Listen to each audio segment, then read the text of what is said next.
Moi, je vais vous dire, chez moi, j'ai un apiculteur depuis 20 ans qui vient mettre des ruches. Je suis en agriculture conventionnelle et je lui dis chaque année, qu'est-ce que tu trouves? Moi, tout va bien. Et je lui dis, mais comment ça se fait que tu ne le dis pas? Ah ben, c'est toujours la grande difficulté de se mettre en marge. Je terminerai juste pour vous dire que cette capacité de production et de produire mieux, c'est le chemin sur lequel nous sommes engagés pour une simple et bonne raison qu'il faut peut-être dépasser un tout petit peu notre prisme égocentrique.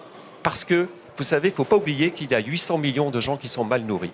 Et que la capacité d'exportation est importante parce que c'est une solidarité, c'est une valeur sociale qui est au cœur des enjeux et au cœur des valeurs du monde agricole que nous devons y contribuer. C'est procure de la paix, de la stabilité dans les autres pays. Et quand on parle d'immigration, ce n'est pas d'un vain mot. Et juste vous rappeler les émeutes de la fin de 2007. Finalement, lorsqu'on ne maîtrise pas la production ou qu'on le fait n'importe comment, il faut juste un pas de temps. Il faut juste que nous sommes sur un chemin de progrès. Nous nous sommes engagés. Il n'y a pas de raison. Mais s'il vous plaît, arrêtez d'opposer les systèmes. C'est un devoir, c'est une responsabilité d'information. Oui. Joël Labbé. Bien, monsieur, tout d'abord, il n'y a pas de violence autour de la table, à ma connaissance. Première chose. Et il faut arrêter aussi de dire ça. Maintenant, il y a des gens il y a des gens qui défendent aussi un autre modèle et qui demandent à exister et à être reconnus. Ceci est important. Lorsque l'on met en jeu, j'ai parlé tout à l'heure de la situation alarmante de la biodiversité. Vous ne pouvez pas la nier. La seconde...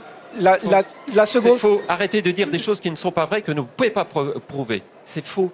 Moi, je peux dire que la biodiversité est présente et les abeilles, on les a aussi. Ok, non, juste. Non, attendez, laissez-moi parler, s'il vous plaît, je vous ai laissé parler. Il n'y a pas de violence dans les propos et de la manière. Moi, j'essaye de m'exprimer de manière pédagogique et sans. Moi, je défends l'ensemble des agricultures. Mais sauf qu'il ne faut pas faire croire qu'on ne protège pas les plantes. C'est une nécessité. Moi aussi, service du consommateur. S'il vous plaît, je défends aussi l'ensemble des agricultures. Et en défendant l'ensemble des agricultures, il faut défendre la biodiversité qui est utile à tout le monde et qui sera plus que jamais... Non, s'il vous plaît, qui sera plus que jamais utile... Putain, vous commencez à... Bon. Allez-y, Joël Labbé, on vous écoute.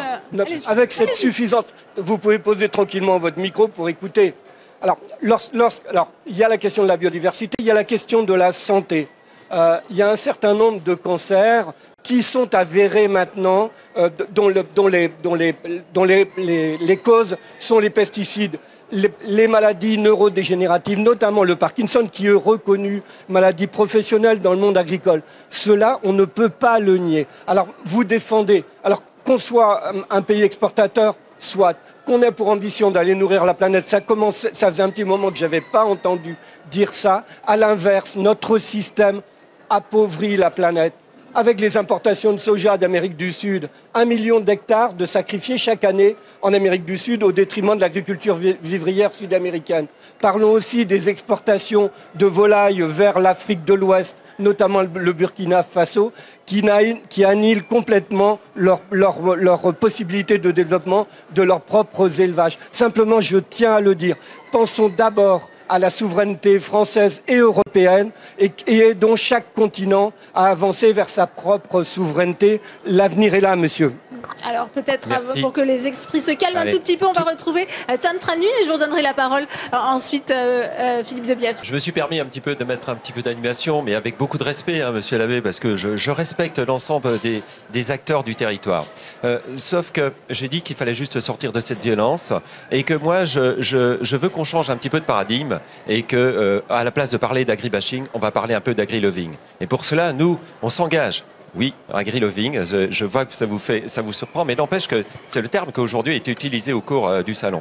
Juste deux choses. Ça me surprend parce que j'ai pas l'impression qu'on parle d'agribashing en parlant de pesticides. Non, mais certes, mais pas forcément ici, mais on peut pas être non plus fermer les oreilles à tout ce qu'on peut entendre et un certain nombre d'émissions qui sont passées, auxquelles un certain nombre ici sont intervenus. Et quelque part quand même, si, il y a un petit peu d'agribashing, mais pas que dans l'agriculture, il y a un bashing tout court. Bref, on va pas épigoler là-dessus. Nous, ce qu'on veut, c'est vraiment de l'agri-loving.